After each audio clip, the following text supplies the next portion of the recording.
శ్రీ గణేశ శారదా గురుభ్యో నమ. శ్రీ భ్రమరాంబ శ్రీ మల్లికార్జున స్వామినే నమ. శ్రీ మేధా దక్షిణామూర్తి గురుస్వామినే నమ. శ్రీ గురు బ్రహ్మ గురుర్విష్ణు గురుర్దేవో మహేశ్వర గురు సాక్షాత్ పరబ్రహ్మ తస్మై శ్రీ గురవే నమ. శ్రీమత్ శ్రీ గురు పరంపరాభ్యాం నమ.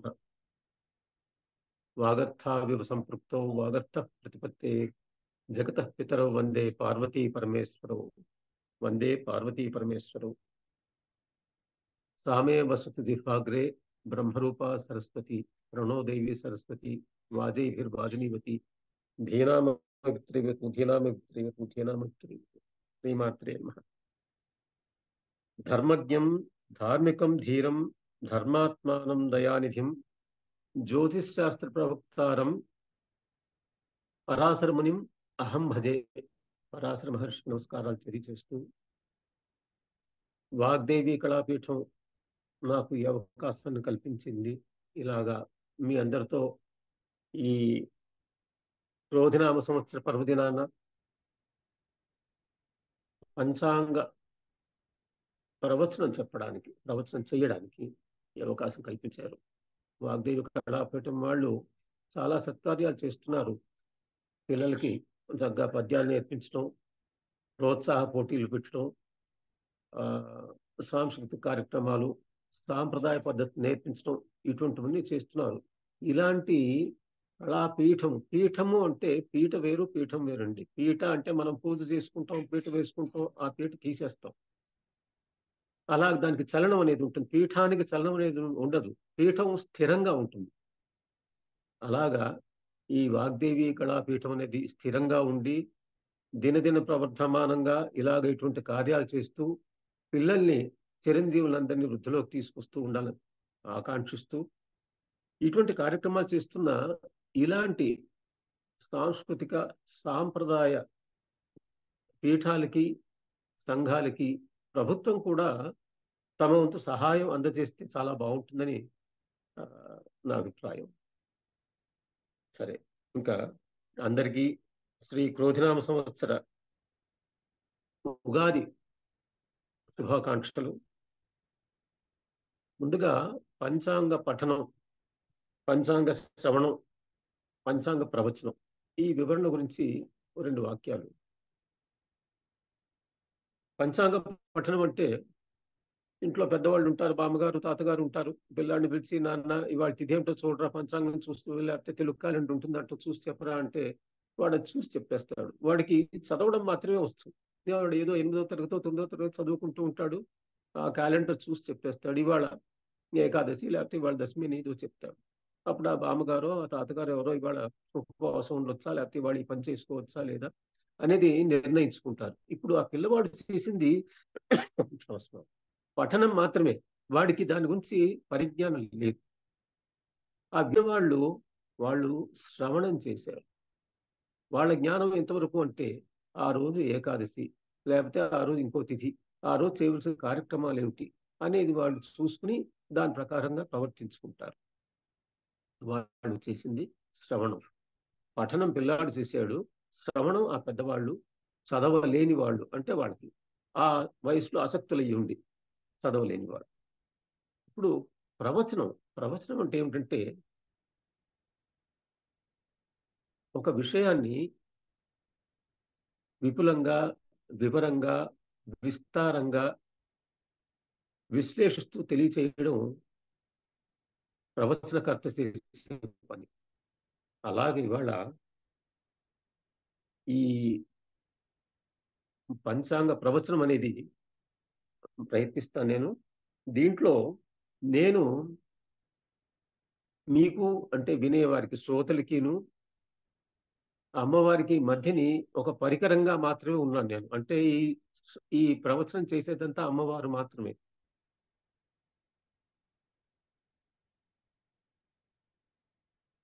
ఐదు సంఖ్య అంటే 5 సంఖ్య అని ఎందుకు అనుకుంటున్నామంటే పంచాంగము అన్నాం కదా. పంచ అంటే 5. 5 సంఖ్యకి ఉండే ప్రాముఖ్యం మనం స్తోత్ర పాఠాల్లో చూస్తూ ఉంటాం, వింటూ ఉంటాం. శివుడు, పంచముఖ శివుడు, సద్యోజాత, వామదేవ, అఘోర, తత్పురుష, ఈశాన, పంచముఖ శివుడు. అలాగే అమ్మవారిని మనం పంచమి, పంచభూతేసి, పంచసంఖ్యోపచారిణి, పంచ పంచాశతి పీఠ రూపిణి ఇలాగ చెప్పుకుంటూ ఉంటాం. గాయత్రి అమ్మవారు ఆవిడ పంచముఖి అమ్మవారు. అలాగే మనకి పంచభూతాలు కూడాను. పృథివ్యాప తేజో వాయుర్ ఆకాశాత్ అంటే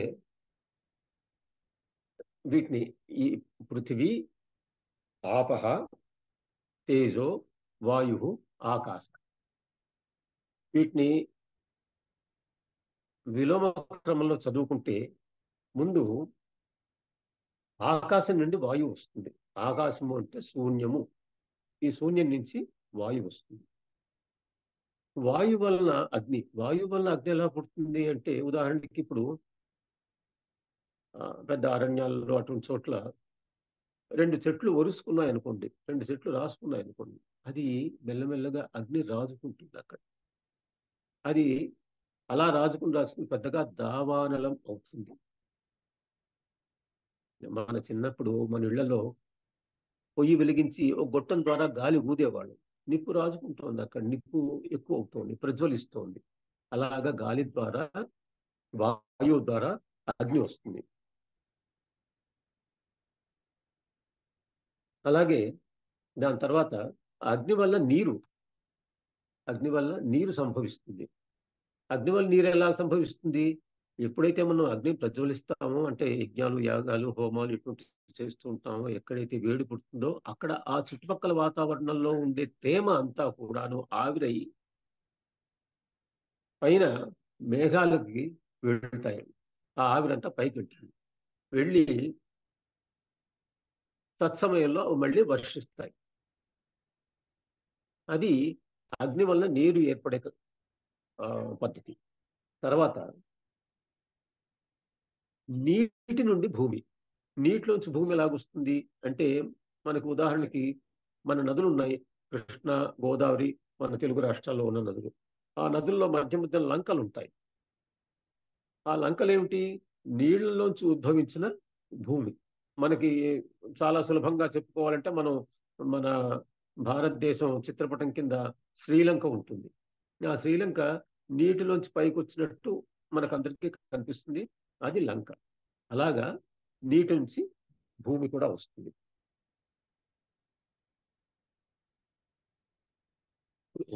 ఈ పంచాంగాలు 2 రకాలు.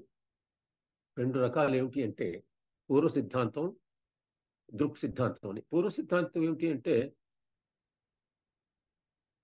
ఘడియలు, విఘడియలు, రాసులు, ఆగలు, లిప్తలు ఇలాగా ఇవి కొలమానాలు. కాలానికి కొలమానాలు.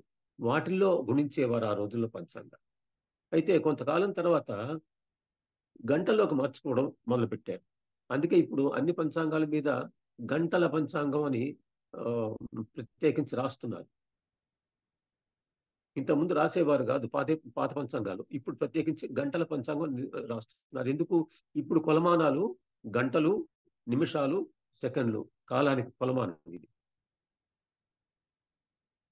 అందుకు ఈ ఇప్పుడు వాడే పద్ధతి గంటల పంచాంగం.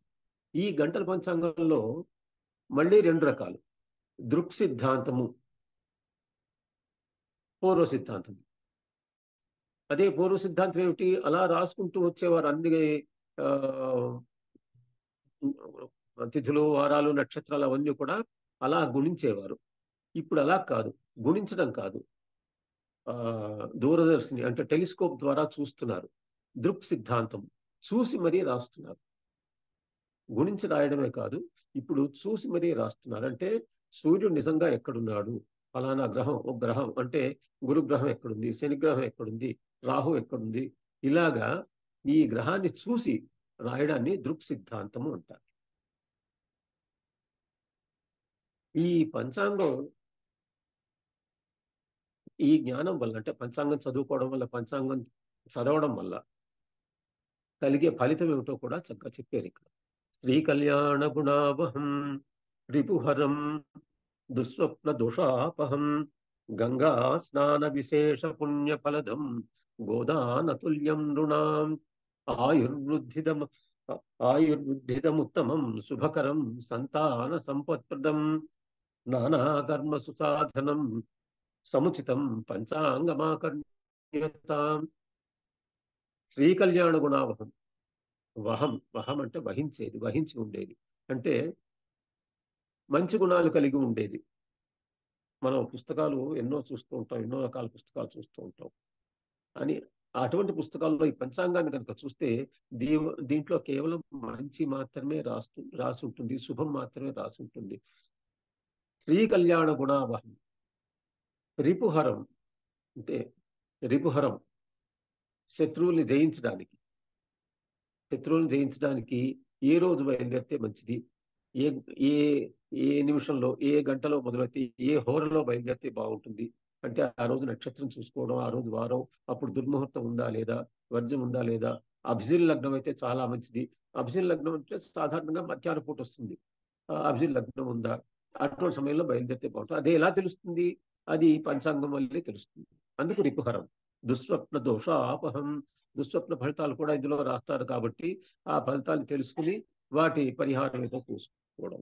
గంగా స్నాన విశేష పుణ్య ఫలదం గోదాన శల్యం నృణాం. ఇవన్నీ కలిగిస్తాయి పంచాంగం చదువుకోవడం వల్ల, పంచాంగం తెలుసుకోవడం వల్ల. అలాగే ఆయుర్వృద్ధిదముత్తమం. ఆయువుని పెంచుతుంది. ఎందుకు పెంచుతుంది ఆయువు అంటే, ఎలాగ పెంచుతుంది ఆయువు అంటే, ఏకాదశి నాడు ఉపవాసాలు చేయడం, కొన్ని ముఖ్యమైన తిథుల్లో ఉపవాసాలు చేయడం, అలాగే ముఖ్యమైన సమయాల్లో ప్రాణాయామం చేయడం, ఇటువంటి వాటి వల్ల ఆయువు పెరుగుతుంది, పెంచుకోవచ్చు ఆయువు. ఆయుర్వృద్ధితం ఉత్తమం శుభకరం సంతాన సంపత్ప్రదం. సంతాన సంపత్ప్రదం అన్నారు. సంతానాన్ని కలిగిస్తుందంటే వివాహం అయిన తర్వాత వాళ్ళకి ఆ తొలి ఘడియల్లో అంటే ఆ వాళ్ళకి ఆ కార్యం అనేది చేస్తారు. దానికి విశేషమైన తిథి, విశేషమైన నక్షత్రం చూడాల్సి వస్తుంది. దంపతులకి ఇద్దరికి సరిపోయే నక్షత్రం చూడాల్సి వస్తుంది. అటువంటి నక్షత్రం చూసి చేస్తే సత్సంతానం కలిగే అవకాశం ఉంటుంది. సంతాన సంపత్ప్రదం. సంపత్ప్రదం అంటే మళ్ళీ తారాబలం చూసుకోవడం. ఈ రోజు సంపత్తారా, ఈ ఈ పని చేస్తే బాగుంటుంది, దీనివల్ల సంపద కలుగుతుంది. అందుకు సంపత్ప్రదం కూడా నీ పంచాంగం. అలాగే నానా కర్మ సుసాధనం. ఏ కర్మలు చేయవలసి వచ్చినా, ఎటువంటి కర్మలు చేయవలసి వచ్చినా కూడా, పుణ్యకార్యాలు కానీ శుభకార్యాలు కానీ. పుణ్యకార్యాలు అంటే ఈ వ్రతాలు, నోములు, అటువంటి పుణ్యకార్యాలు. శుభకార్యాలు అంటే గృహప్రవేశం, ఉపనయనాలు, ఇటువంటివి శుభకార్యాలు. వివాహాలు అవి శుభకార్యాలు. ఇటువంటివి చేయడానికి, సాధించడానికి. సాధించడం అంటే మళ్ళీ దానికి కూడా తిథి వార నక్షత్ర యోగకరణాలు, ముహూర్తాలు అవి చూసుకోవడం, లగ్నబలం చూసుకోవడం, గ్రహబలం చూసుకోవడం, గ్రహమైత్రి చూసుకోవడం, ఇటువంటి అన్నీ నానా కర్మ సాధనం సముచితం పంచాంగమాకర్ణ్యత. పంచాంగం వినడం వల్ల, పంచాంగం చూడటం వల్ల, పంచాంగం తెలుసుకోవడం వల్ల. పంచాంగం అంటే ఆ రోజు తిథి వార నక్షత్ర యోగాలు అంటే రేపు ఏదో కార్యక్రమం మొదలు పెడదాం, లేకపోతే ఓ వారం తర్వాత ఏదో కార్యక్రమం మొదలు పెడదాం అనుకుంటే దాన్ని పంచాంగంలో చూసి ఆ రోజు చేస్తే బాగుంటుందా, చేయకపోతే బాగుంటుందా, ఏ రోజు చేస్తే బాగుంటుందనేది తెలుసుకో. అలాగే పంచాంగానికి అంటే ఒక రోజుకి 5 అంగాలు ఉన్నాయి కాబట్టి దాన్ని పంచాంగం అన్నారు. ఏమిటి ఆ 5 అంగాలు? తిథి, వార, నక్షత్ర, యోగ కరణాలు. తిథి, తిథేస్త శ్రియమాప్నోతి. తిథి శ్రియం అంటే శ్రేయస్సును తెలియజేస్తుంది. వారాత్ ఆయుష్యవర్ధనం. వారం వల్ల ఆయుష్ తెలుస్తుంది, ఆయుష్ని వర్ధనం చేస్తుంది, అంటే ఆయుష్ వర్ధనం కలిగిస్తుంది, వృద్ధి చెందిస్తుంది.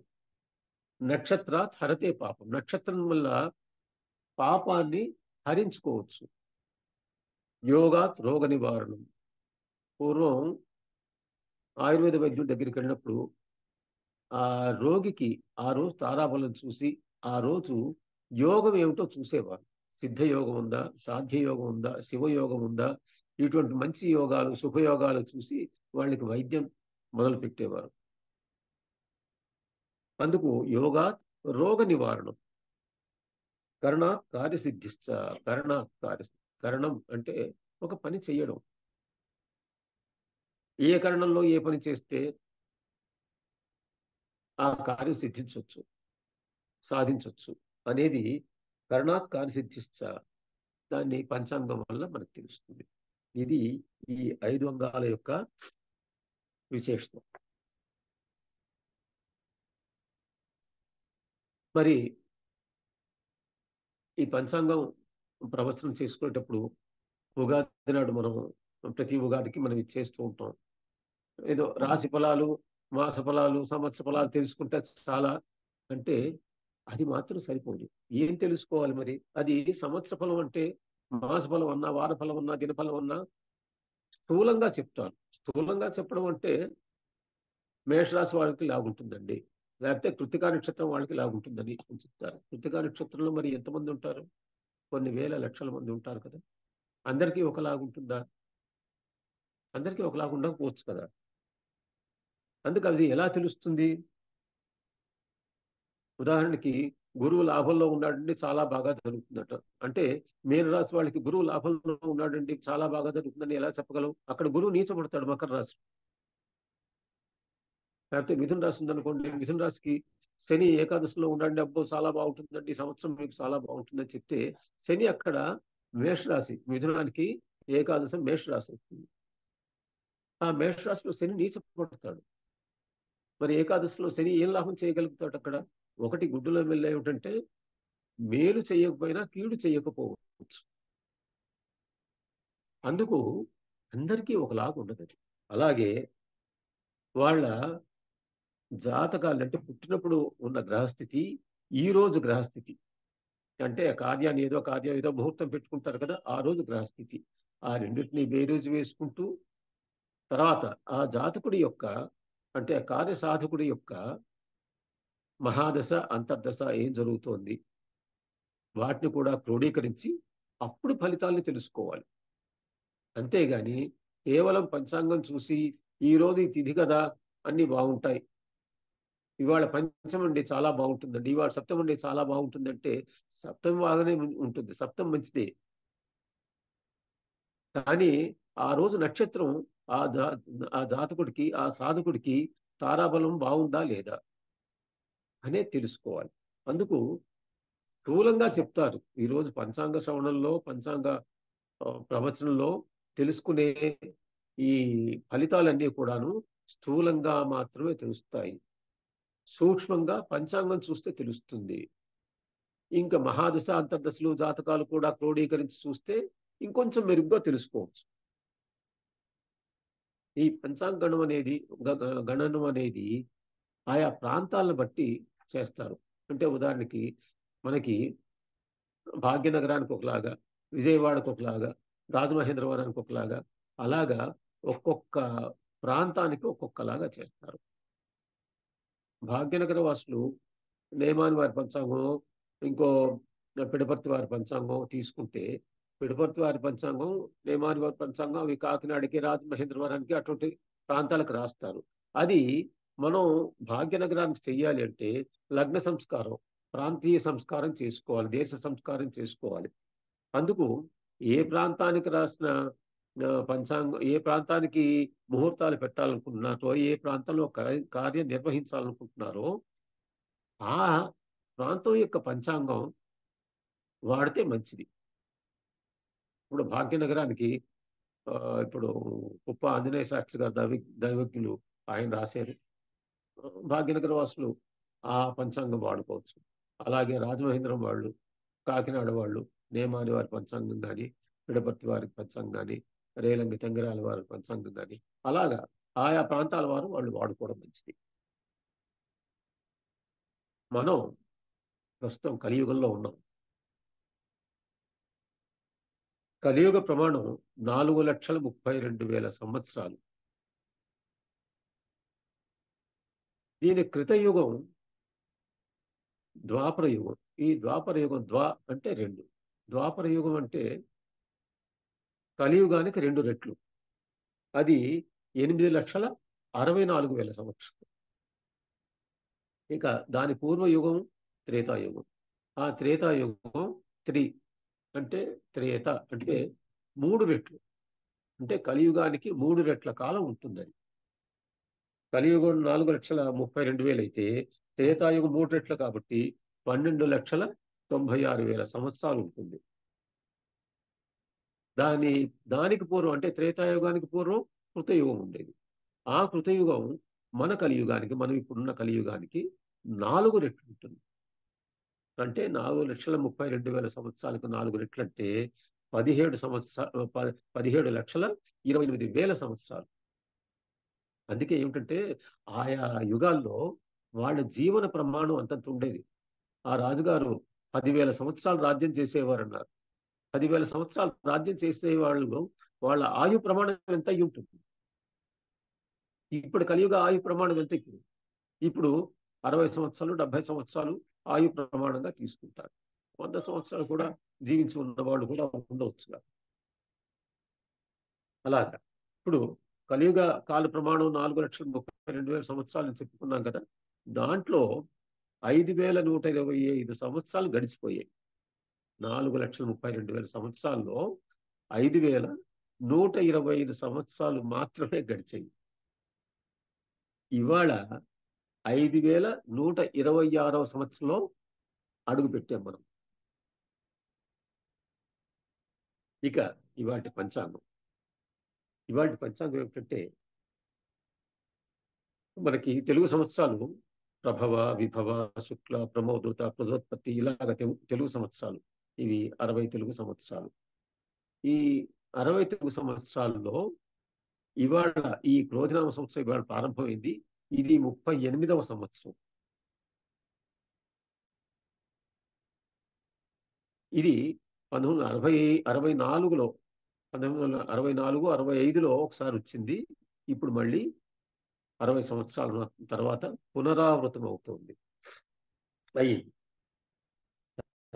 ఇక గత రాత్రి అంటే నిన్న రాత్రి 11:51 నుంచి ఇవాళ రాత్రి 8:31 వరకు పాడ్యమి, ప్రతిపత్ అంటారు, పాడ్యమి అంటారు, శుక్లపక్షం పాడ్యమి. అయితే ఈ క్రోధినామ సంవత్సరంలో ఇది ప్రస్తుతం ఉత్తరాయణం. ఉత్తరాయణం అంటే సూర్యుడు మకర రాశి నుంచి కర్కాటక రాశి వరకు ప్రయాణించే కాలాన్ని దాన్ని ఆయనము అంటారు. ఉత్తరాయణం అది ఉత్తరాయణం. ఉత్తర దిశగా ప్రయాణిస్తూ ఉంటాడు. అలాగే కర్కాటక రాశి నుంచి మకర రాశికి అంటే కింద వైపు ప్రయాణించే సమయాన్ని దక్షిణాయనము అంటారు. ప్రస్తుతం మనం ఉత్తరాయణంలో ఉన్నాం. ఆయనము 6 మాసాలు అంటే 2 ఆయనాలు, ఉత్తరాయణం, దక్షిణాయనం. అలాగే ఇప్పుడు ఋతువు వసంత ఋతువు. ఈ వసంత ఋతువు చైత్ర వైశాఖ మాసాలు వసంత ఋతువు. ఒక ఋతువు 2 మాసాల కాలం. దీంట్లో ఈ వసంత ఋతువులో తొలి మాసం చైత్ర మాసం. చైత్ర మాసంలో మళ్ళీ ప్రతి మాసానికి శుక్లపక్షం, కృష్ణపక్షం ఉంటుంది. అందులో ప్రస్తుతం శుక్లపక్షం. ఇవాళ తిథి పాడ్యమి. ఇవాళ మంగళవారం. మంగళవారం అంటే అందరూ భయపడతారు. భయపడనక్కర్లేదు. మంగళవారం అంటే దానికి జయవారము అని కూడా పర్యాయ పదం, మరో పేరు కూడా ఉంది. జయవారం, జయమును కలిగించే వారం అని ఎందుకన్నారు? జయవారం అనే దానికి అర్థం కూడా ఉంది. ఎందుకన్నారు కూడా. ముఖ్యంగా యుద్ధాలు చేయడానికి, శస్త్రచికిత్సలు చేయడానికి అటువంటి వాటికి జయాన్ని కలిగిస్తుంది. అంటే శత్రువులు జయించాలి అంటే మంగళవారం నాడు యుద్ధానికి బయలుదేరమంటారు.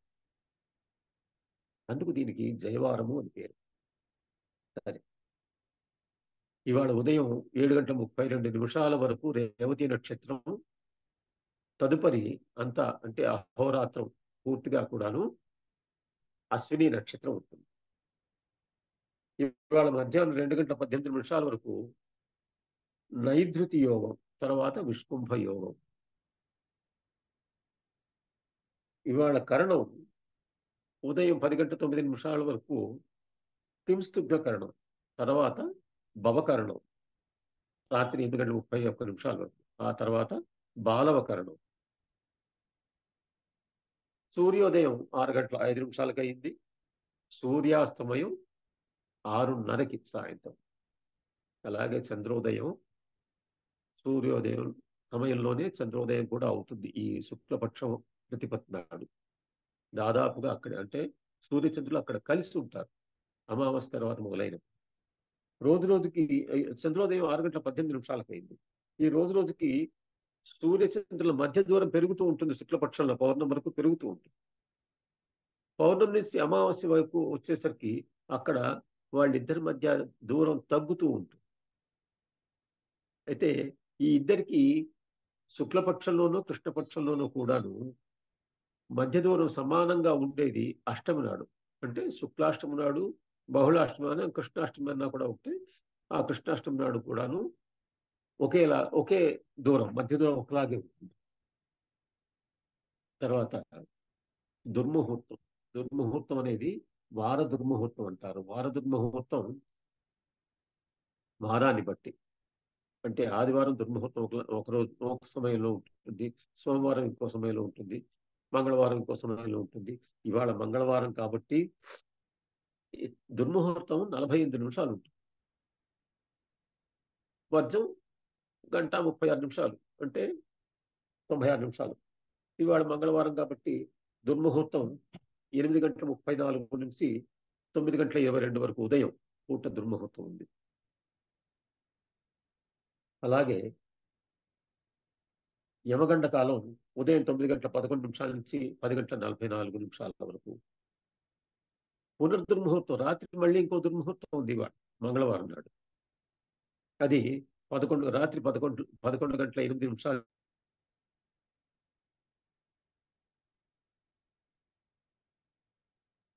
అలాగే అభిజిత్ సమయం. ఈ అభిజిత్ సమయం ఏదన్నా కార్యాన్ని సాధించడానికి, ఆ పనిని దిగ్విజయంగా పూర్తి చేసుకోవడానికి అభిజిత్ సమయం అనేది వాడతారు. అభిజిత్ సమయం సాధారణంగా పగలుపూట ఉంటుంది. ఇవాళ అభిజిత్ సమయం 11:53 నుంచి 12:16 వరకు. ఇది అన్ని పనులకి మంచిది. గుళిక కాలం.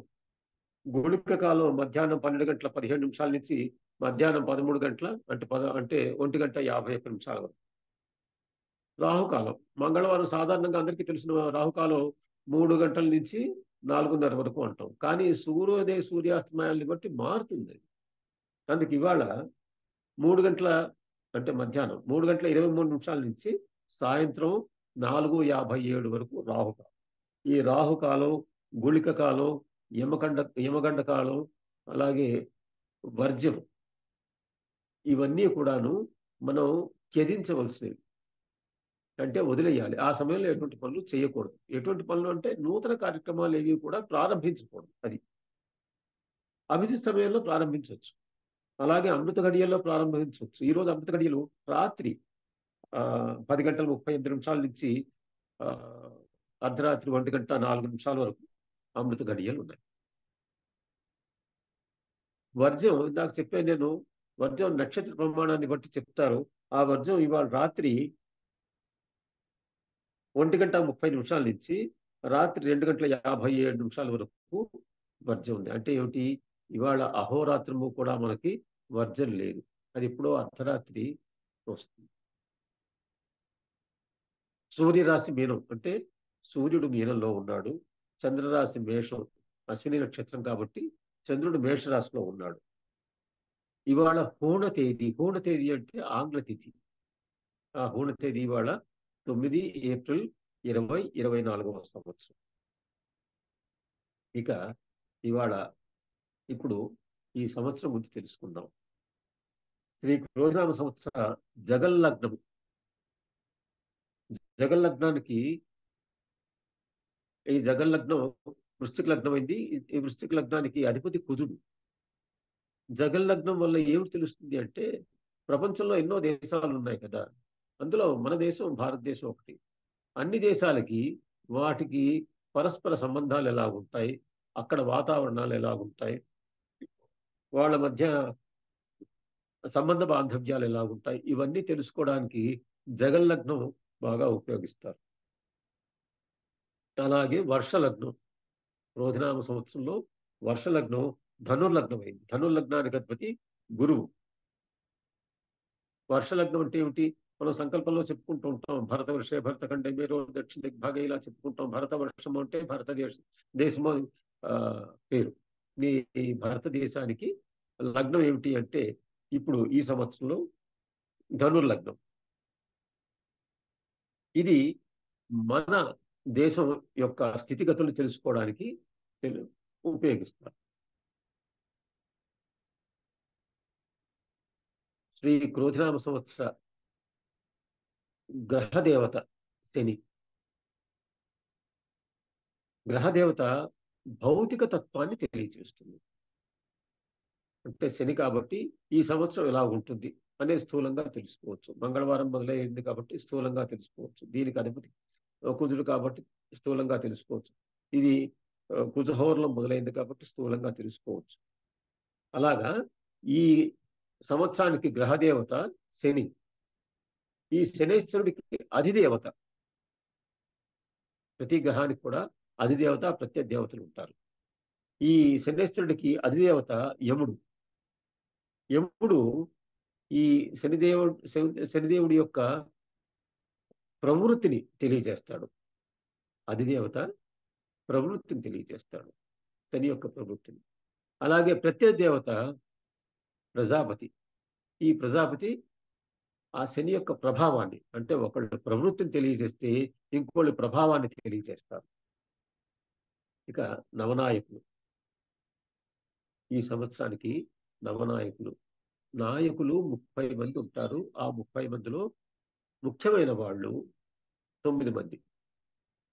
ఈ సంవత్సరానికి రాజు కుజుడు, మంత్రి శని, సేనాధిపతి శని, సస్యాధిపతి అంటే ఈ పప్పు దినుసులు అటువంటి వాటికి దానికి కుజుడు, ధాన్యాధిపతి. ధాన్యాధిపతి అంటే బియ్యం అటువంటి వాటికి, చెరుకు పాలు బియ్యం అటువంటి ధాన్యాధిపతి. వాటికి చంద్రుడు అధిపతి. అర్ఘ్యాధిపతి దానికి శని అధిపతి. మేఘాధిపతి కూడా శని. రసాధిపతి ఈ గంధం కందమూలాలు ఇటువంటి వాటికి గురువు రసాధిపతి అయ్యాడు. నీరసాధిపతి ఫలపుష్పాదులకి నీరసాధిపతి కుదురయ్యాడు. ఇలాగా 9 మంది ముఖ్యమైన నాయకుల్లో 4 మాత్రమే శుభులు, 5 పాపులు. తర్వాత ఏకవింశతి ఉపనాయకులు. ఉపనాయకులు ఏకవింశతి అంటే 21. వింశతి అంటే వింశః అంటే 20. ఏకవింశతి అంటే 21. 21 ఉపనాయకులు. పురోహితుడు కుజుడు, పరీక్షకుడు కుజుడు, గదాధిపతి కుజుడు, జంగమాధిపతి కుజుడు, దేవాధిపతి కుజుడు, రాష్ట్రాధిపతి కుజుడు, గ్రామ పాలకుడు కుజుడు, శుభాధిపతి కుజుడు. అంటే 8 ఆధిపత్యాలు కుజుడికే లభించే. తర్వాత అశ్వాధిపతి శని, రత్నాధిపతి శని, పశువాధిపతి శని, గ్రామనాయకుడు శని, నరాధిపతి శని, సర్వదేశోద్యోగి శని, శ్రీరాం అధిపతి శని. శనికి 7 అధి ఆధిపత్యాలు లభించాయి. అలాగే గణకుడు బుధుడు, సర్పాధిపతి బుధుడే. బుధుడికి 2 ఆధిపత్యాలు. శుక్రుడికి కూడా 2 ఆధిపత్యాలు వచ్చాయి ఈసారి. దైవజ్ఞుడు, మృగాధిపతి కూడా శుక్రుడే. చంద్రుడు వృక్షాధిపతి, గురువు వస్త్రాధిపతి. దీంట్లో ఇందాక చదువుతూ శనికి స్త్రీణామధిపతి అని చెప్పాం కదా. పురుషాధిపతి అని ఎందుకు చెప్పలేదు అంటే, అధిపతి అనేది ఎక్కువగా ఇది పురుషాధిక్య ప్రపంచం.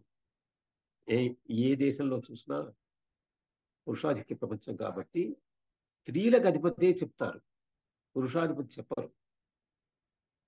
అలాగా నవనాయకులు ఉపనాయకులు వెరసి 30 మంది నాయకుల్లో 15 మంది శుభులు, 15 మంది పాపులు.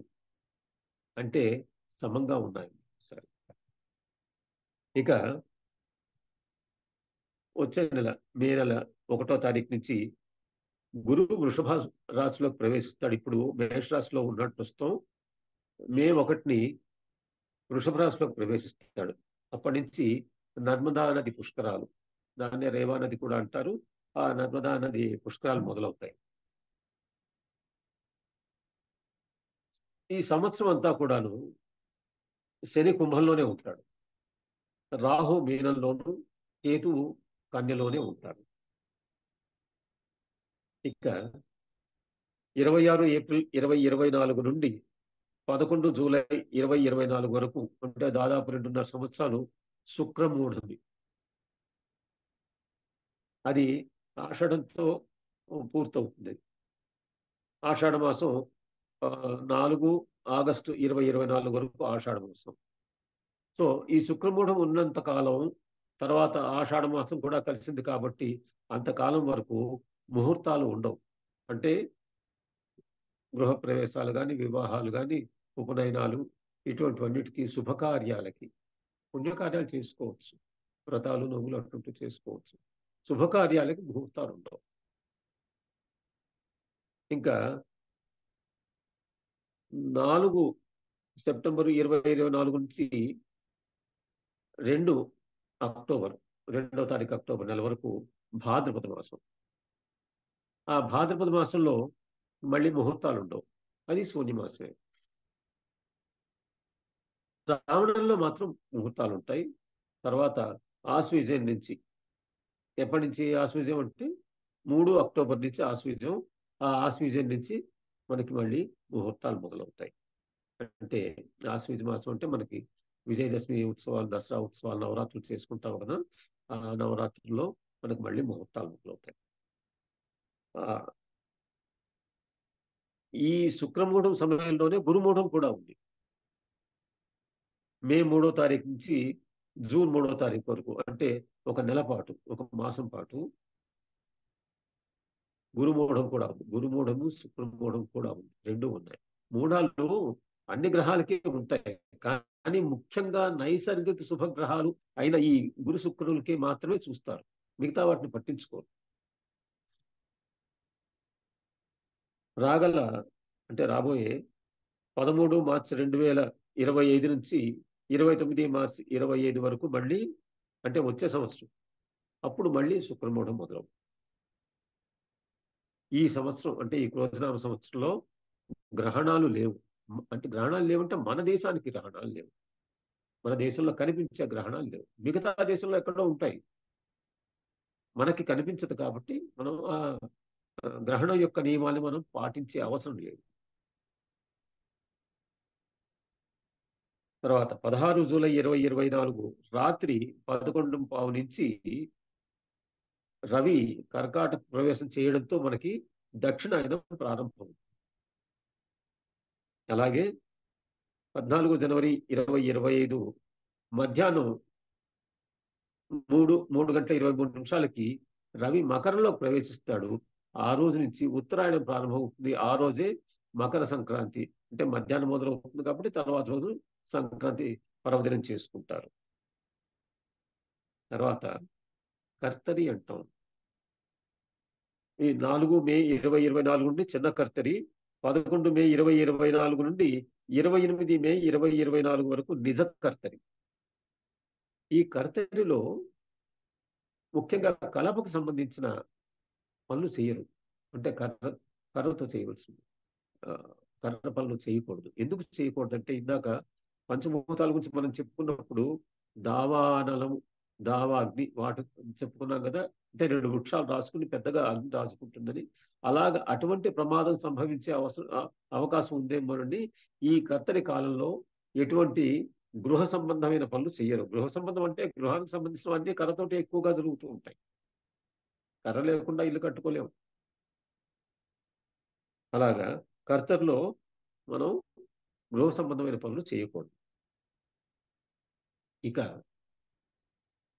ఇప్పుడు ఈ సంవత్సర ఫలితాలు తెలుసుకుందాం. సంవత్సర ఫలితాలు అనేసరికి అందరూ ఈ ఫలితాల్ని విని భయపడడమో, సంతోషించడమో చేసుకోనక్కర్లేదు. అలాగా ఆ ఎవరికి వాళ్ళు అనుకోనక్కర్లేదు. ఏమిటి అంటే, ఎందుకు అంటే, ఫలాని గ్రహచారేణ సూచయంతి మనీషిణ కోవక్త తారతమ్యస్య తం ఏకం వేద సంవిన. అంటే గ్రహచారం యొక్క ఫలితాన్ని, ఫలాని గ్రహచారేణ, గ్రహచారం యొక్క ఫలితాన్ని జ్యోతిష్ శాస్త్రజ్ఞులు కేవలం సూచించగలరు మాత్రమే. ఎందుకంటే జ్యోతిష్ శాస్త్రజ్ఞులందరూ కూడా మానవ మాత్రులు మాత్రమే. వాళ్ళకి ఈ దైవజ్ఞ అంటే దైవజ్ఞాని ఎందుకంటారు అంటే దివికి సంబంధించిన జ్ఞానం ఉంది కాబట్టి దైవజ్ఞ అంటారు. ఆ దైవజ్ఞానం ఉంటుంది కాబట్టి వాళ్ళు కొంతవరకు సూచించగలరు. ఎంతవరకు సూచించగలరు అంటే ఇది జరగవచ్చునేమో అలాగనమాట. పూర్తిగా ఇది జరుగుతుంది అని చెప్పలేరు. అందుకే దానికి ఏం చెప్తారంటే దైవజ్ఞుడు అంటే జ్యోతిష్కుడు ఎలాగుండాలి అంటే అద్వేషి, నిత్య సంతోషి.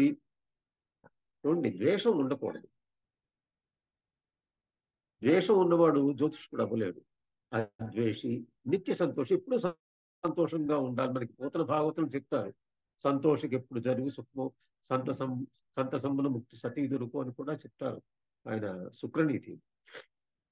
అలాగా అద్వేషి, నిత్య సంతోషి, గణితాగం పారగ. గణితాగమ పారగ అంటే లెక్కలు గుణించడం రావాలి. లెక్కలు గుణించలేకపోతే ఇంకా గ్రహగతులను ఏం గుణించగలరు? అందుకు దైవజ్ఞుడైన వాడికి లెక్కలు కూడా చేయడం రావాలి. గణితాగమ పారగ. ముహూర్త గుణదోషజ్ఞో, ఆ ముహూర్తానికి ఉండే గుణములు దోషములు రెండూ తెలుసుకోగల. ఆహా, ఈ ముహూర్తం చాలా బాగుందండి అని చెప్పగలగాలి. ఈ ముహూర్తంలో దోషాలు ఉన్నాయండి, ఇది చూసుకోలేదా అని అది కూడా చెప్పగలగాలి. ముహూర్త గుణదోషజ్ఞో వాంగ్మి. వాంగ్మి అంటే వాంగ్మయము. వాంగ్మయము అంటే ఒక భాషలో ఉండే ప్రతి పదానికి అర్థం తెలిసి ఉండాలి. అందుకు అట్లా తెలుసున్న వాళ్ళని వాంగ్మి అంటారు. కుశల బుద్ధిమాన్, కుశల బుద్ధి ఉండాలి. చూడగానే వెంటనే గ్రహించగలిగేటట్టు ఉండాలి. కుశల బుద్ధిమాన్. శాంతశ్చ, ఎప్పుడు శాంతంగా ఉండాలి. అద్వేషి అవ్వకూడదు, అంటే ద్వేషం ఉండినవాడు అవ్వకూడదు. అద్వేషి అయి ఉండాలి. అలాగే శాంత స్వభావుడు అయి ఉండాలి. అమృతవాక్, ఏదైనా మాట, ఒక మంచి మాట చెప్పాలన్నప్పుడు అమృతంగా ఎలా చెప్తారో, మధురంగా ఎలా చెప్తారో, ఎదుటి వాళ్ళకి ప్రియం కలిగించేటట్టు ఎలా చెప్తారో, చెప్పకూడని విషయం చెప్పాల్సి వచ్చినప్పుడు కూడాను అంతే సాంత్వనంగా చెప్పాలి. అందుకు అమృతవాక్, సౌమ్య, మృదువుగా మాట్లాడాలి. త్రికాలజ్ఞ అంటే భూత భవిష్యత్ వర్తమాన కాలాల గురించి తెలిసి ఉండాలి. త్రికాలజ్ఞ. జితేంద్రియ, ఇంద్రియ నిగ్రహం ఉండాలి. నిత్య కర్మలతో, రోజు చేయవలసిన కార్యక్రమాలు కొన్ని ఉంటాయి. ఆ కర్మలు నిత్యము ఆచరించాలి. దాని ఎందు రతి, రతి అంటే ఇష్టం, కోరిక కలిగి ఉండాలి. ప్రతిరోజు చేసే పని నేను చెయ్యాలి, ఈ రోజు దీన్ని తప్పించుకోకూడదు, దీన్ని మానేయకూడదు. మానేయకుండా ప్రతిరోజు దాన్ని చేసుకోవాలి. అది నిత్య కర్మలతో యో వై సదైవజ్ఞ ప్రకీర్త. అటువంటి వాళ్ళు దైవజ్ఞులు. అలాంటి దైవజ్ఞులు చెప్పగలరు. ఫలాని గ్రహచారేణ సూచయంతి మనీషిణ. మనిషి మాత్రం, దైవజ్ఞులు మాత్రం, జ్యోతిష్కులు మాత్రం కేవలం సూచించగలరు. మరి ఎవరు కరెక్ట్ గా చెప్పగలరు, ఎవరు సరిగ్గా చెప్పగలరు అంటే కోవక్త తారతమ్యస తం ఏకం వేద సంయన. వేద అంటే బ్రహ్మగారు. బ్రహ్మగారు మన లలాటం మీద అలాగా నుదుటి మీద రాసేస్తారు. సృష్టించినప్పుడే రాసేస్తారు, ఈ జాతకుడు ఇలా ఉండాలి, ఈ జాతకుడు ఇలా ఉండాలి అని రాసేస్తారు. అందుకు బ్రహ్మగారికి మాత్రమే తెలుసు ఆ జాతకుడి యొక్క భూత భవిష్యత్ వర్తమానాలు ఎలాగున్నాయి, ఎలాగ జరగబోతుంది, ఏం జరగబోతుంది అనేది ఆయన మాత్రం చెప్పగలరు. అందుకు ఇప్పుడు చెప్పే ఫలితాలన్నీ కూడాను విని భయపడనక్కర్లేదు ఎవరును. ముందు నక్షత్ర రీత్యా సంవత్సర ఫలితాలు తెలుసుకుందాం. సంవత్సర ఫలితం నక్షత్ర రీత్యా అశ్విని, పుష్యమి, స్వాతి, అభిజిత్. అభిజిత్ నక్షత్రం అంటే ఉత్తరాషాఢ నక్షత్రం 4వ పాదం, శ్రవణ నక్షత్రం ప్రథమ పాదం. దీన్ని అభిజిత్ నక్షత్రం అంటారు. మళ్ళీ చెప్తున్నాను, గుర్తుపెట్టుకోండి. ఉత్తరాషాఢ నక్షత్రం 4వ పాదము, శ్రవణ నక్షత్రం ప్రథమ మాత్రం, ఆ కాస్త మాత్రమే. ఇటొక పాదం, అటొక పాదం. దాన్ని అభిజిన్ నక్షత్రం అంటారు. ఈ 4 నక్షత్రాల వాళ్ళకి అంటే ఎవరు? అశ్విని, పుష్యమి, స్వాతి, అభిజిన్ నక్షత్రం వాళ్ళకి ఈ సంవత్సరం ఆయుర్వృద్ధి అని రాశారు. అలాగే సంవత్సర ఫలం ఇది. భరణి, ఆశ్లేష, విశాఖ, శ్రవణ నక్షత్రాలు. అంటే శ్రవణ నక్షత్రం ఒక పాదం పైన చెప్పేశాం అభిజిన్ లగ్నంలో. శ్రవణ నక్షత్రం 2, 3, 4 పాదాల వాళ్ళకి ధనలాభం చెప్పారు. కృత్తిక, మఖ, అనురాధ, ధనిష్ట వీళ్ళకి మనస్తాపము అని రాశారు. తర్వాత రోహిణి, పుబ్బ, జ్యేష్ఠ. పుబ్బ అంటే పూర్వ ఫల్గుని. పుబ్బ నక్షత్రం, జ్యేష్ఠ నక్షత్రం, శతభిష నక్షత్రం వీళ్ళకి రాజపూజ్యం. అంటే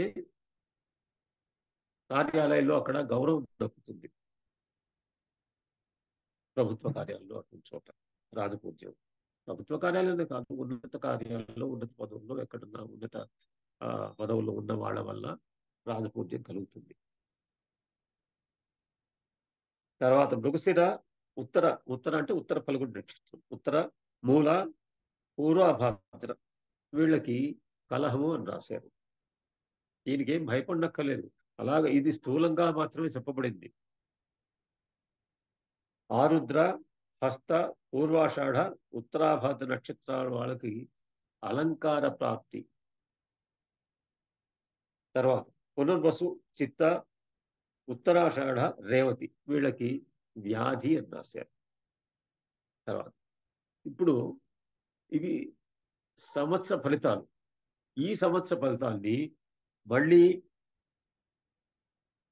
కందాయ ఫలాలు అంటే ప్రతి 4 నెలలకు ఒకసారి కందాయ ఫలాలు చెప్పుకుంటారు. ప్రతి 4 అంటే మొదటి 4 నెలలు, తర్వాత 4 నెలలు, తర్వాత 4, మొత్తం మనకి సంవత్సరంలో 12 నెలలు ఉంటాయి కాబట్టి 12 నెలలని 3 భాగాలుగా చేసి మొదటి 4 నెలలు ఎలా ఉంటుంది, తర్వాత 4 నెలలు ఎలా ఉంటుంది, ఆ తర్వాత 4 నెలలు ఎలా ఉంటుందో చెప్పుకోవడం, దాన్ని కందాయ ఫలాలు చెప్పుకోవడం అంటారు.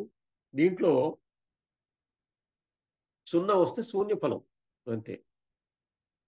బేసి సంఖ్య వచ్చిందనుకోండి, బేసి సంఖ్య అంటే 1, 3, 5, 7, 9 ఇవి బేసి సంఖ్యలు కదా. ఆ బేసి సంఖ్యలు వస్తే సంపద కలుగుతుంది, దానివల్ల మంచి కలుగుతుంది. సరి సంఖ్యలు వస్తే సమంగా ఉంటుంది. అందుకు ఇప్పుడు ఈ కందాయ ఫలితాలు చదువుతాను, వింటూ ఉండండి. ఇవి కూడా నక్షత్రాన్ని బట్టి తెలుస్తాయి, గుణిస్తారు. అశ్విని నక్షత్రం 2, 1, 0 అంటే అశ్విని నక్షత్రం వాళ్ళకి మొదటి 4 నెలలు 2 సంఖ్య వచ్చింది కాబట్టి సమంగా ఉంటుంది. అంటే లాభ నష్టాలు సమంగా ఉంటాయని చెప్పుకోవడం. తర్వాత 4 నెలలు 1 సంఖ్య వేశారు, బేస్ సంఖ్య, అది బాగుంది, లాభదాయకంగా ఉంది. తర్వాత చివరి 4 మాసాలను 0 అంటే శూన్య ఫలం.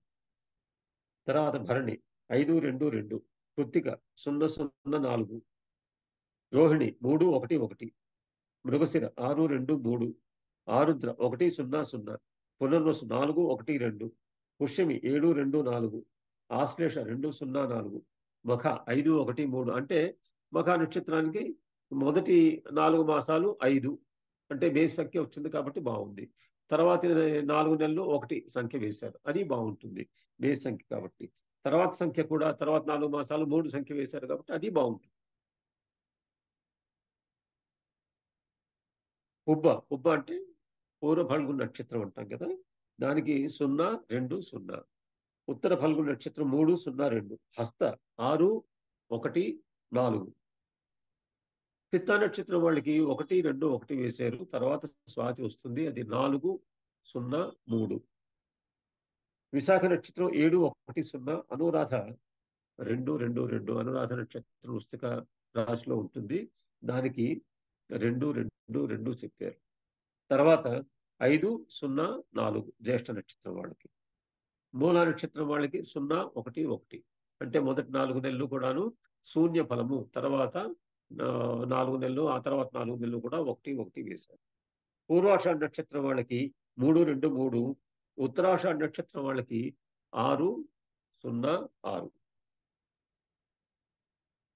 శ్రవణ నక్షత్రం వాళ్ళకి 1, 1, 2 అంటే మొదటి 4 నెలలు 1, తర్వాత 4 నెలలు ఒకటి, ఆ తర్వాత 4 నెలలు 6 వేశారు. ధనిష్ట 4, 2, 4, శతభిషం 7, 0, 1, పూర్వాభాద్ర 2, 1, 3, ఉత్తరాభాద్ర 5, 2, 0, రేవతి 0, 0, 2. ఇవన్నీ స్థూలంగా చెప్పిన ఫలితాలు కాబట్టి దీని గురించి విచారించనక్కర్లేదు. తర్వాతది ఆదాయ వ్యయాలు, రాజపూజ్య అవమానాలు. ముందు ఆదాయము, తర్వాత వ్యయము, తర్వాత రాజపూజ్యము, చివరిని అవమానం గురించి ఉంటాయి ఆ సంఖ్యలు. అవి చదువుతాను వినండి. మేషరాశి వాళ్ళకి 8 ఆదాయం, 14 వ్యయం, 4 రాజపూజ్యం, 3 అవమానం. ఆ వరుస గుర్తుపెట్టుకొని చదువుతూ ఉంటాను. వృషభం 2, 8, 7, 3. మిథునం 5, 5, 3, 6.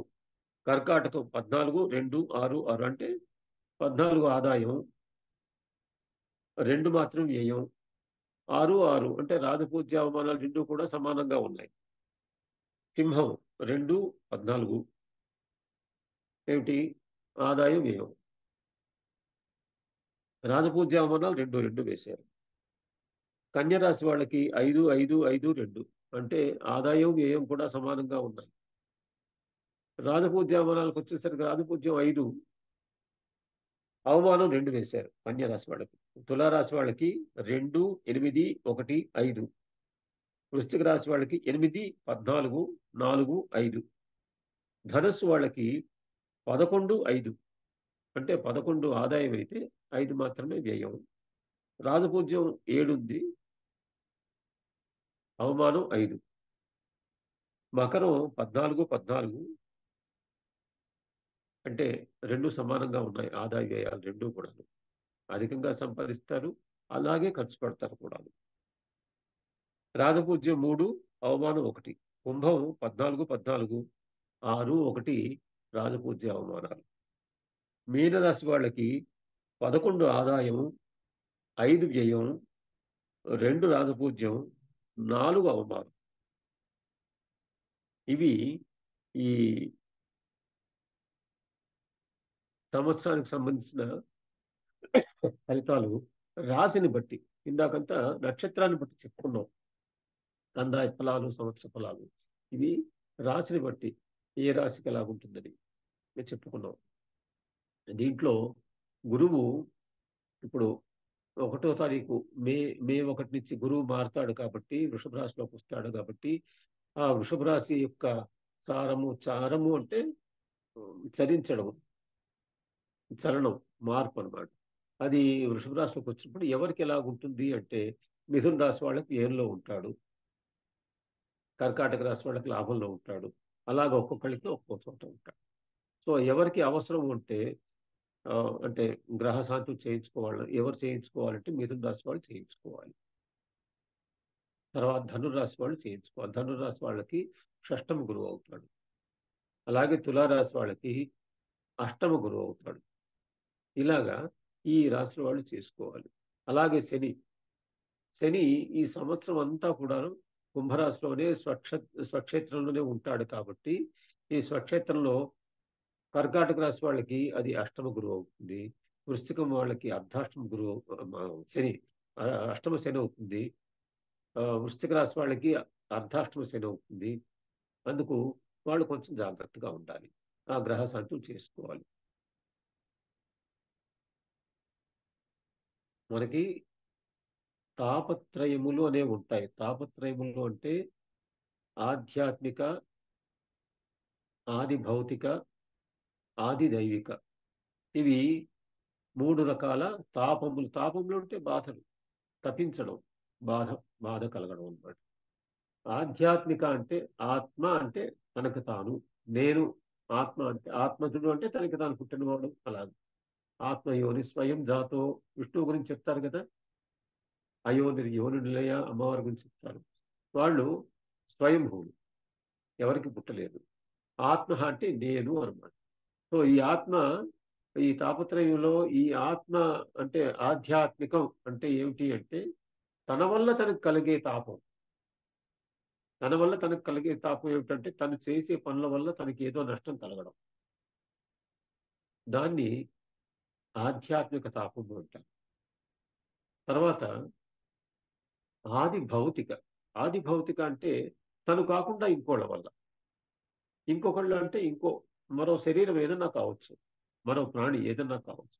పశుపక్షాదులు, క్రిమికీటకాలు, ఏదైనా ఇంకో మన మానవులు ఎవరైనా కావచ్చు. ఇలాగ వేరే ప్రాణుల వల్ల తనకి కలిగే ఇబ్బందుల్ని, తాపాన్ని దాని ఆది భౌతిక అంటారు. అలాగే చివరిది ఆది దైవిక. ఇప్పుడు తన వల్ల తనకు కాకుండా ఇతరుల వల్ల కూడా తనకు కాకుండా ఇంకో తనకు తెలియకుండా జరిగేది ఉపద్రవం వచ్చేది. అది ఏమిటి అంటే ఈ సునామీలు, వరదలు, అగ్ని ప్రమాదాలు ఇటువంటివన్నీ కూడాను ఆది దైవికం అది. అంటే ఎవరి చేతుల్లోనూ ఏ ప్రాణి చేతుల్లోనూ లేదు. దైవికంగా జరిగేవి ఆ కార్యాలు. అందుకే లోక కళ్యాణార్థం చేయమంటుంటారు హోమాలు, యజ్ఞాలు అవిను కూడాను. అలాంటివి చేస్తే గనక లోక కళ్యాణార్థం చేస్తూ ఉంటే దానివల్ల ఉపద్రవాలు, ప్రమాదాలు, అగ్ని ప్రమాదాలు కానివ్వండి, సునామీలు కానివ్వండి, వరదలు ఇటువంటివి, కరువు కాటకాలు అటువంటివి రాకుండా ఉండే అవకాశం ఎక్కువగా జరుగుతుంది. అందుకే యజ్ఞయాగాలు చేయమంటారు మనం.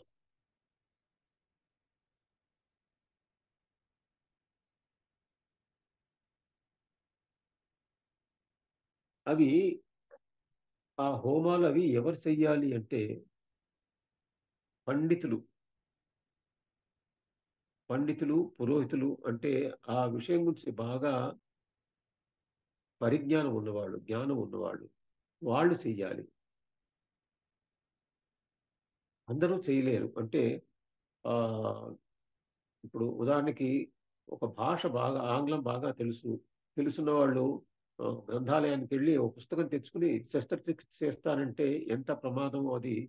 ఆహ్, ఈ గ్రహశాంతి చేయడం కూడా అంతే ప్రమాదం. ఆ మంత్రం నాకు తెలుసండి. నాకు ఇదిగో పంచాంగంలో రాశారు ఈ మంత్రం నేను చదువుకుంటాను. నేను గ్రహశాంతి చేసేసుకుంటానంటే దానివల్ల అవ్వదు. ఎందుకంటే అందులో అక్షర దోషాలున్నాయేమో, ముద్రా రాక్షసాలు అంటారు వాటిని. అటువంటివి ఉన్నాయేమో, అది మనకు తెలియదు కదా! అలాగే దాని అర్థం కూడాను. అర్థం తెలియకుండా మంత్రం చదివితే దానివల్ల ప్రయోజనం ఏముంది? తర్వాత ఎన్ని సార్లు చదవాలి? రోజుకి ఇప్పుడు ఉదాహరణకి గురువుకి 16,000 సంఖ్య జపం చెప్పారు. 16,000 సంఖ్య ఒకే రోజు చేయగలరా అంటే కూర్చొని చేస్తే అయిపోతుంది. కానీ నిజంగా చెయ్యాలా అంటే చెయ్యకూడదు అని శాస్త్రం చెప్తుంది. రోజుకు 2,000 మాత్రమే చేయమన్నారు.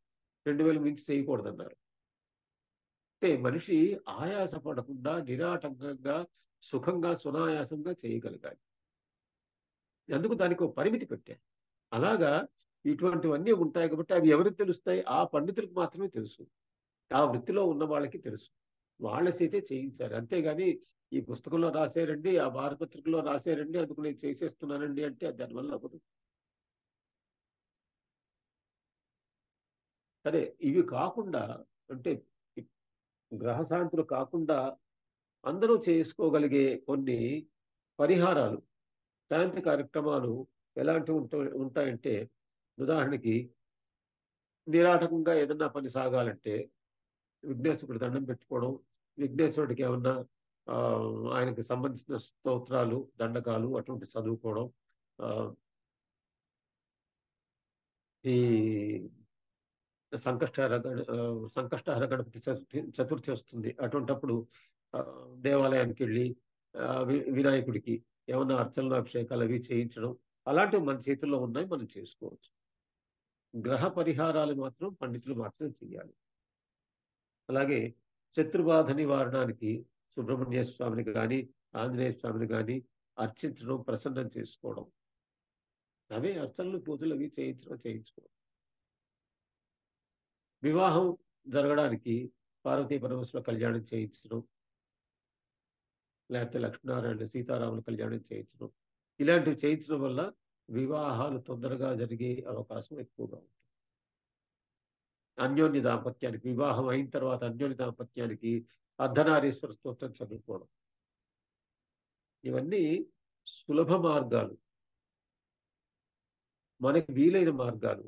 పండితులు అందులో రాశారు. పంచాంగాల్లోనూ, తర్వాత స్తోత్ర పాఠాల్లోనూ మనకు తెలియచేశారు. అవి సులభ మార్గాలు. మనం చేసుకోవచ్చు. అంటే బుద్ధి కుశలతతో దాన్ని ఎరిగి, ఇంకోళ్ళ ద్వారా తెలుసుకుని, వాటిని మనంతట మనం మననః త్రాయతే ఇది మంత్రః. అంటే దాన్ని మననం చేసుకుంటూ ఉండాలి. ఎన్నిసార్లు జపం చేయాలండి? ఎంతసేపు చేయాలండి అనేది లేదు. అంటే 10,000 సార్లు చేయాలా? లేకపోతే 10 గంటలు చేయాలా అనేది నియమం లేదు. మనస్ఫూర్తిగా దాన్ని చదువుకుంటూ ఉంటే దానివల్ల మంచి ఫలితాలొస్తాయి. అలాగే వివాహం అయిపోయింది, అన్యోన్య దాంపత్యం అయింది. తర్వాత సంతానాభివృద్ధికి గర్భక్షాంబికా స్తోత్రం, లేకపోతే షష్ఠీదేవి స్తోత్రం. షష్ఠీదేవి స్తోత్రం చదవడం వల్ల సంతానం కలుగుతుంది. ఆ సంతానం కలగడానికి గర్భం ధరిస్తారు. గర్భం ధరించిన దానికి గర్భరక్షాంబికా స్తోత్రం ఉంది మళ్ళీను. అది చదువుకోవడం. విద్యా విజయానికి మేధా దక్షిణామూర్తి, శారదాదేవి, సరస్వతీదేవి, లక్ష్మీ హయగ్రీవ స్వామి, ఆంజనేయ స్వామి ఆయన నవవ్యాకరణ పండితుడు. అటువంటి ఆంజనేయ స్వామిని పూజించడం, వీటన్నిటి వల్ల కూడాను మేధా దక్షిణామూర్తి. వీటన్నిటి వల్ల ఇటువంటి స్తోత్రాలు చదవడం వల్ల విద్య విద్యలో రాణిస్తారు విద్యార్థులు. అలాగే మనకి చండీ సప్తశతి ఉంది. అంటే 700 శ్లోకాలు అవి. 700 శ్లోకాలు చదవడం చాలా కష్టం. చాలా ఎక్కువ సమయం పడుతుంది. చదువుకోవడం కష్టం. సంస్కృతం రావాలి, అర్థం కావాలి. దానికన్నా మన గురువులు పూర్వీకులు ఏం చేశారంటే ఆ 700 శ్లోకాల శ్లోకాల సారాంశాన్ని 7 శ్లోకాల్లో నిక్షిప్తం చేసి 7 శ్లోకాల్ని ఆ, మనకి అందించారు. ఆ 7 శ్లోకాల్ని సప్తశ్లోకి అంటారు. ఆ సప్తశ్లోకిలో ఒక్కొక్కళ్ళకి ఒక్కొక్క అవసరాన్ని బట్టి చదువుకోవాలి. అన్ని శ్లోకాలు కాదు. ఆ 7 శ్లోకాల్లో ఎవరికి ఏది అవసరమో దాన్ని బట్టి వాళ్ళు అది చదువుకోవాలి. అలాగే దేవీ ఖడ్గమాల, ఏషా విద్య మహాసిద్ధిదాయిని. అంటే ఏ కార్యం సిద్ధించడానికైనా ఆ దేవీ ఖడ్గమాల చదువుకుంటే చాలు అని ఫలితంలో రాశారు. తప్పులు చదవకూడదు. అది